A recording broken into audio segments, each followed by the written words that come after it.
po papakinggan ng Diyos ang panalangin ng mga nagpupunta sa ubando? Hirap pumunta dito. Matatrapik ka. Madudukutan ka pa. Pumunta kami panbili ng suman, umuwi ka ni pambili ng asin, wala. Di ba? May sakripisyo. Mahirap pong magsayaw sa tanghaling tapat. Mahirap pong magdasal ng napakaingay, ng napakainit.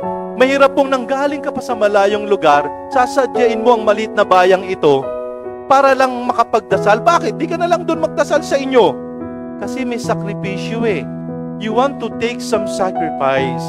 Kahit po yung pagmamahal, pag wala yung sacrifice, hindi yung pagmamahal.